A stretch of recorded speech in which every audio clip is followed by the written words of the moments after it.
반갑습니다. 송주준입니다. 많은 분들이 알고 계시는 것처럼 김호중 씨 같은 경우는 1심에서 굉장히 좀 중한 형벌이 내려졌습니다. 사실상 초범임에도 불구하고 그리고 그 전에 자기의 죄를 다 인정했고 그리고 피해자와 합의를 한 것뿐만 아니라 피해자가의 그냥 탄원서까지도 제출했음에도 불구하고 반성의 기미가 없다라고 해가지고 어떤 그 처음에 범죄를 저지른 사람임에도 불구하고 굉장히 좀 중한 형벌이 내려졌죠. 뭐 좋다 이겁니다. 뭐 아시는 분들이 다 아시는 것처럼 저는 김호중 씨의 음주운전에 대해서 그리고 또 그 이후에 증거인멸이나 이런 시도에 대해 가지고 누구보다도 열심히 비판해 왔던 사람이기 때문에 그 범죄 혐의에 대해 그 자체에 대해서 부정하기보다도 그런 혐의가 있는 사람이라고 한다면은 그 정도 형벌이 내려져야 된다라고 하는 게 법의 원칙이라고 한다면 충분히 존중할 수가 있습니다. 근데 문제는 뭐겠어요? 많은 분들이 지금 김호중 씨의 판결을 보고서 이거 좀 심한 거 아니야? 이거 좀 오바인 거 아니야? 라는 생각이 드는 포인트가 뭐겠습니까? 김호중 씨가 잘못을 했냐 못했냐 그거를 떠나가지고 법에 대한 어떤 기준과 법에 대한 판단이 왜 사람에 따라 가지고 다르게 나타나냐 이게 지금 문제의 포인트라는 거거든요. 그리고 여기서 얘기하는 사람이라는 게 뭐겠습니까? 저희 같은 일반 사람들 그냥 뭐 평민들 뭐 평민이라고 하는 표현이 좀 그런가요? 일반 시민들 뭐 이런 사람들과 지금 비교하는 게 아니잖아요. 권력이 있는 사람들 특히나 정치적인 권력이 있는 사람들한테는 법의 잣대가 다르게 적용이 되고 권력이 없는 사람들 김호중 씨 같은 사람들 같은 경우는 더 엄격하게 처벌하는 거 이거를 느끼고 있다 보니까 더더욱 많은 사람들이 김호중 씨의 판결에 대해서 불만을 갖게 되는 거 아니겠습니까? 참으로 진짜 저는 코미디라고 봅니다.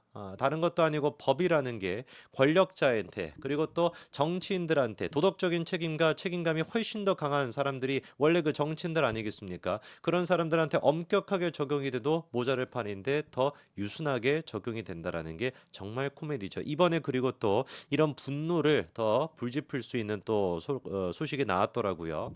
제가 이제 그 김호중 씨에 대한 대표적인 비교 사례로 들었던 게 문다희 씨거든요. 이 문다희 씨 같은 경우는 어떻습니까?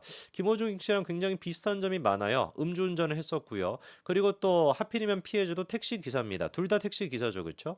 그리고 또 김호중 씨랑 문다희 씨 둘 다 피해자랑 합의는 하긴 했습니다.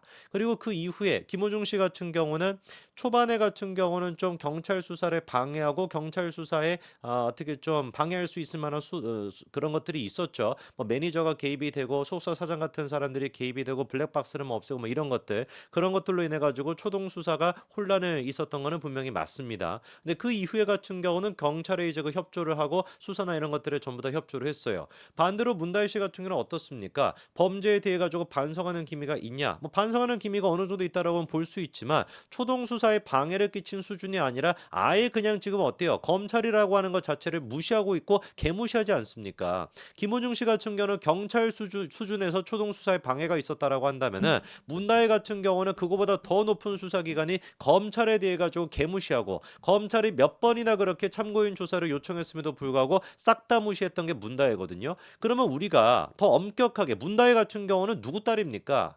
대한민국 대통령이었던 문재인의 딸 아닙니까? 훨씬 더 엄격하게 법과 원칙이 지켜져야 되는 것인데 이번에 나온 결과를 보니까 결국에 문다혜 씨가 어떻게 됐어요? 위험운전 치상 같은 경우는 제외가 됐습니다. 김호중 씨 같은 경우는 위험운전 치상이 적용이 됐어요. 그쵸? 위험운전 치상이 적용이 됐습니다. 그때 이제 뭐 위드마크 공식이었나요? 위드 뭐 마크 공식인가? 뭔가 그런 식의 공식을 통해 가지고 어느 정도 이제 음주가 됐을지 그런 것들을 추론하고 그다음에 택시 기사의 어떤 거 상해 정도 이런 것들을 추론해 가지고 그걸 바탕으로 위험운전 치상이 적용이 됐는데 정작 문다혜 같은 경우는 위험운전 치상에서 제외가 됐습니다. 음주운전 이것만 지금 적용이 된 거예요. 이유가 뭔지를 보니까 첫 번째 일단 합의가 됐기 때문에 진단서를 피해자 측에서 제출하지 않아 가지고 위험운전 치상이 적용이 안 됐다라는 겁니다. 아니 그러면 생각을 해보십시오. 지금 이제 김호중 씨 같은 경우는 합의를 했습니까 안 했습니까? 합의를 했잖아요. 거기도 마찬가지로 문다혜 씨 같은 경우는 합의가 됐다라고 하는 이유로 혐의 적용이 안 되고 김호중 같은 경우는 합의가 됐음에도 불구하고 혐의가 적용이 된다라고 한다면은 도대체가 이게 법의 원칙이 있는 겁니까? 경찰 수사에 어떤 원칙이 있는 겁니까? 합의를 해야 되는 겁니까? 말아야 되는 겁니까? 그리고 애당초 그 택시 기사가 문다희 씨 측의 택시 기사가 그렇게 합의를 했음에도 불구하고 충분히 위험운전 치상이 적용이 될 수 있을 거라고 경찰이 판단하고 뭐까지 했어요. 법원에서부터 압수수색 영장을 받아가지고 한의원에 대한 압수수색까지 하지 않았습니까? 아니, 법원에서 압수수색 영장을 발부하는 게 어떤 경우입니까? 범죄 혐의가 상당 부분 소명이 됐다라고 판단했었을 때 압수수색 영장을 발부하는 거란 말이에요. 이거는 지금 한의원이냐 무슨 뭐 병원이냐 이런 차원의 문제가 아니라 환자에 대한 개인정보와 관련된 문제이기 때문에 다른 케이스에 비해 가지고 훨씬 더 엄격하게 법원이 압수수색 영장을 발부를 합니다. 그럼에도 불구하고 압수수색 영장이 발부가 됐다라는 것은 법원이 판단하기에도 충분히 위험운전치상에 대한 범죄 혐의가 상당 부분 소명이 된다라고 봤기 때문에 이거를 발부한 거거든요. 그러니까 경찰 또한 마찬가지로 당당하게 맞섰던 것이죠. 어떻게 맞섰습니까? 언론들이 발작을 일으켰을 때, 야 이거 문다에 대해 가지고 지금 과잉 수사하는 거 아니야? 그것도 진짜 기가 막힌 노릇이죠. 언론들이 제가 지금 오해하시면 안 됩니다. 김호중 씨에 대해서 그때 당시 언론들이 비판했던 거 그게 잘못됐다는 얘기가 아니에요. 비판해야죠. 저도 비판을 했고. 그런데 그때 비판을 했다라고 하면은 문다에도 똑같이 비판을 해야 되는 거 아니냐 이거예요. 지금의 문다에 대해 가지고 과잉 수사라고 얘기한다면은 그때의 김호중에 대해서 똑같이 과잉 수사라고 얘기해야 되는 거 아니냐 이겁니다. 왜 도대체 언론과 법이 이렇게 사람에 따라 가지고 권력에 따라 가지고 다른 잣대로 적용이 돼야 되냐고요. 이게 어떻게 법치 국가라고 할 수가 있냐고요. 그렇게 언론들이 발작을 일으켰었을 때도 경찰이 당당하게 이거 범죄 혐의가 소명이 될 수가 있다라고 판단했던 근거가 압수수색 영장이 발부가 됐기 때문 아니었습니까? 압수수색 영장이 발부가 돼가지고 한의원에 갔더니만 상해 진단서는 양측 합의로 인해서 발급되지 않아 확보하지 못했다. 그것 때문에 이번에 위험운전치상에서 제외됐다라고 하는데 아니 경찰은 바보예요? 예? 그것도 모르고 그만 압수수색 영장을 발부받아가지고 그때 집행을 했습니까? 당연히 합의가 이루어졌다라고 한다면은 진단서는 없겠죠. 합의가 됐으면 진단서를 뭐하러 떼겠습니까 피해자가.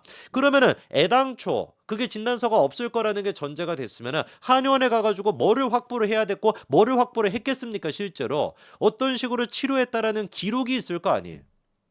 그 지금 택시기사가 한의원에 가가지고 침을 맞고 뭐를 뭐 처방을 받고 뭐 이런 게 있을 거 아닙니까? 그런 내역을 가지고 왔을 것이고 그거를 바탕으로 해가지고 야 이거 봐봐라 이 한의원에 가가지고 침을 뭐 목에다가 뭐 몇 방을 맞았고 몇 주 동안 그렇게 치료를 받았고 며칠 동안 치료를 받았다 이거를 바탕으로 뭐 위드마크 공식을 뭐 거기 쓰는지는 모르겠지만 거꾸로 뭐 비슷한 뭐 공식 같은 거 써가지고 추론을 충분히 해볼 수가 있잖아요. 이 정도로 치료를 받았으니 이 정도는 어떤 거는 위험운전 치상이 될 수가 있다라고 판단을 했겠죠. 그러니까 그때 한의원에 대한 압수수색하고 난 뒤에도 경찰이 뭐라고 했습니까? 혐의 입증에 자신이 있다는 식으로 얘기했잖아요. 그래서 추가적으로 택시기사를 또 불러다가 소환조사하지 않았습니까?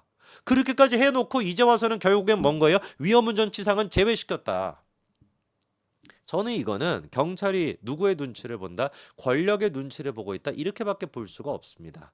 경찰이 김호중 씨에 대해 가지고 강력하게 밀어붙이고 강력하게 그때 김호중 씨 변호사까지 나서 가지고 막 난리를 쳤었잖아요. 검찰총장 출신의 그 사람이 있지 않았습니까? 그 사람이 난리 쳤다니만 서울경찰청장이 나와 가지고 반박을 하고 기자회견을 열 정도로 강력하게 밀어붙였잖아요. 이번 케이스 같은 경우도 무슨 뭐 문다혜 씨 변호사들이 막 튀어나와 가지고 검찰에 대해서 뭐 이거 뭐 왜 언론에다가 흘리냐 뭐냐 뭐 난리를 치고 있지만 똑같이 그럼 맞받아칠 수가 있어야죠. 경찰은 도대체 뭡니까? 이렇게 진짜 위험운전치상이 또 제외가 된다면 앞으로는 위험운전치상이 어떤 케이스에 적용이 되더라도 사람들이 믿을 수가 있겠냐고요. 결국에 검찰 같은 경우도 문다혜 씨에 대한 조사를 포기했습니다.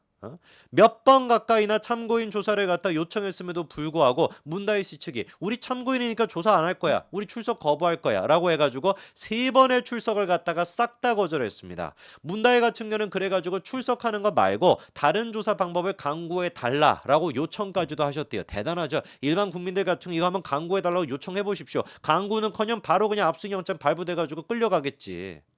그렇게 강구해달라고 요구했더니만 또 검찰이 강구를 했어요. 그 방식이 뭐였습니까? 방문조사, 출장조사, 유선조사. 그렇게 3가지를 갖다가 제안했음에도 불구하고 그것도 다 거절했습니다. 오로지 뭐만 이제 그 고집했던 거예요? 서면조사만 받겠다. 아니 지가 대통령입니까? 지가 도대체 뭡니까? 아무것도 아닌 그냥 일반 여자에 불과한 것인데 왜 이렇게나 검찰과 경찰이 문다혜 씨한테 벌벌 떠냐고요. 이유가 딱 한 가지 아니겠습니까? 문재인 딸이다.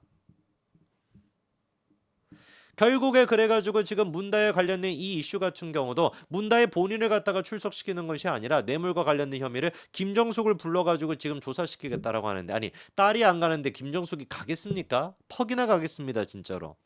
지금 그래서 문다혜 씨에 대한 음주운전 이 문제 같은 경우는 검찰 송치가 됐고 공은 이제 검찰로 넘어가 있는 상태입니다. 저는 경찰이 지금까지 몇 번이나 이재명에 대한 케이스도 마찬가지였어요. 숱한 케이스들 이번에 이재명에 대해 가지고 법인카드 그 기소가 되지 않았습니까? 검찰이 기소했습니다. 그런데 똑같은 혐의에 대해 가지고 경찰은 어떻게 했어요? 불송치했어요. 경찰이 불송치했던 거를 이의 제기를 받아가지고 검찰이 다시 수사를 해보니 이거 혐의가 적용이 될 수 있을 것 같다. 그래가지고 기소 의견으로 지금 재판을 가는 겁니다. 한두 건이었습니까? 이재명에 대한 아들 건도 마찬가지였죠. 성남FC 그 후원금 문제 같은 경우도 경찰은 불송치를 했다가 검찰이 그거를 재수사해가지고 기소가 돼서 지금 재판을 받고 있지 않습니까? 도대체가 이 나라의 경찰은 뭐냐 이거예요. 왜 그렇게 민주당에서 경찰한테 힘을 실어주려고 하는 것인지, 왜 그렇게 일을 쓰고서 검수완박이라는 걸 하려고 했는 것인지 이번 사건을 통해서도 저는 적나라하게 드러날 거라고 봅니다. 공은 검찰로 넘어가 있습니다.